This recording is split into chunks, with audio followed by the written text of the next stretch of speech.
Moi, je suis Ghislain Soubadou.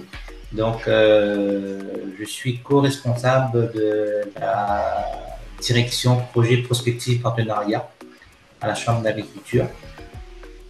Et donc c'est une direction transversale à la Chambre. Donc, moi, je m'occupe sur le volet plus tout ce qui est la promotion un peu des fruits et légumes dans les collèges. Donc, la promotion de la production locale. Donc, sensibiliser les collégiens à l'importance de consommer les fruits et légumes de pays, donc locaux. Alors, La Réunion, c'est un département qui propose une des meilleures diversifications végétales à l'échelle nationale, avec une cinquantaine de fruits et une quarantaine de légumes, différentes variétés, donc produits toute l'année. Donc, ces productions, cette diversification, elle est favorisée par plusieurs microclimats, mais aussi un savoir-faire alliant aussi bien tradition et modernité. Donc, c'est une agriculture bien diversifiée, qui est structurée autour de trois principales filières. Donc, une filière canne à sucre, une filière fruits et légumes, et les tubercules, et une filière d'élevage. Donc, ces trois productions, elles sont assez complémentaires sur notre espace insulaire. Donc, une production de canne à sucre dont la surface est estimée environ, qui se stabilise autour de 22 000 hectares. Donc, avec une production, l'année dernière, il y a eu environ 1 400 000 tonnes de sucre, mais les moyennes décennales tournent autour de 1 800 000 tonnes antérieurement. Donc, avec une production de sucre entre 200 et 210 000 tonnes chaque année.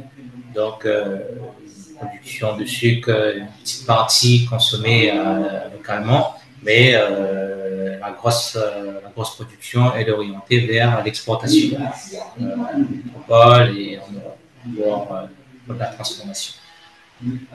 Donc, une filière, c'est une filière pourvoyeuse d'emplois. Donc, la filière canne à sucre, rhum. Il y a la filière fruits et légumes. La production, donc, elle est estimée à 75 000 tonnes, donc pour les fruits et légumes.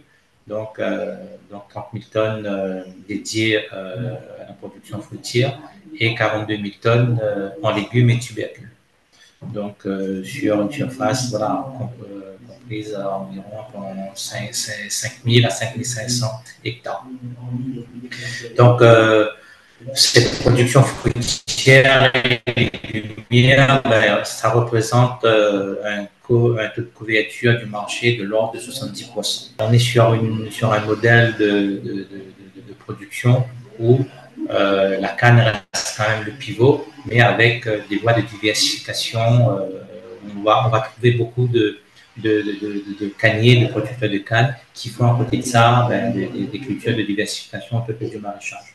En parallèle, donc au niveau de l'élevage, donc on a une production animale estimée à environ 35 000 tonnes équivalent carcasse en volume, avec une production en viande par exemple au niveau du porc et du poulet, donc en frais. Donc on arrive quand même à avoir une bonne autosatisfaction au niveau de la consommation.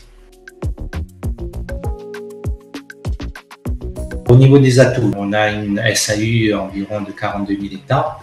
Donc sur ces 42 000 hectares, donc, il y a encore à peu près 5 à 6 000 hectares de friches, et donc qui peuvent être mises en valeur justement pour répondre à cette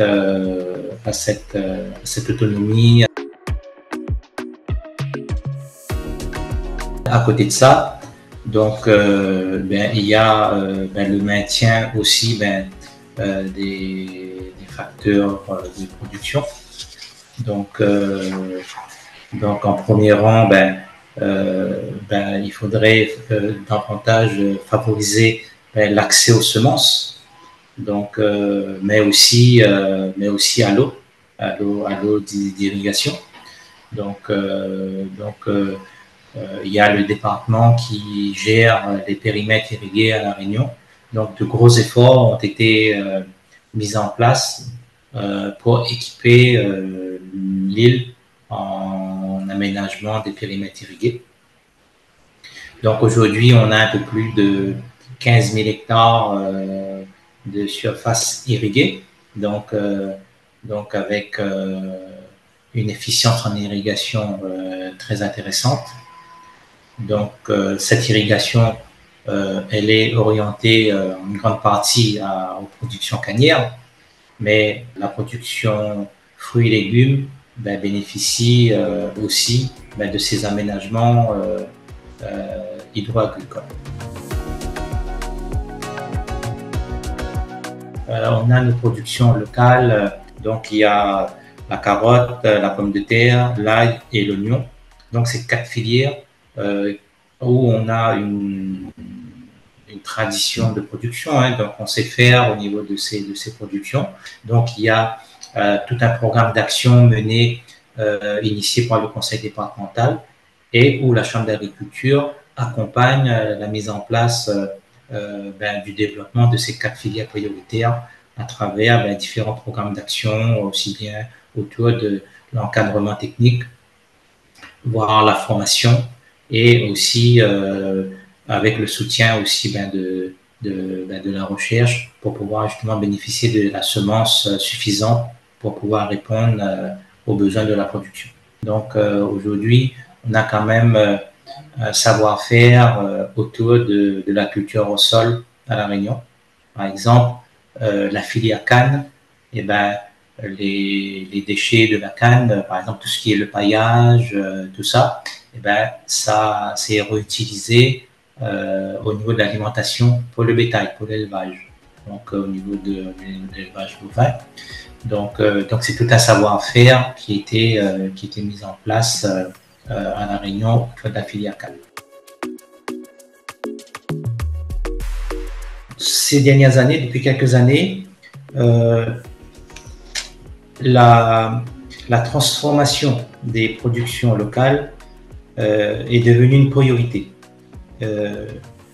et une condition essentielle justement pour capter un peu toute la plus-value des exploitations à travers des nouveaux outils. Et donc la transformation agroalimentaire constitue des pistes intéressantes pour justement atteindre cette autonomie, cette autosuffisance alimentaire.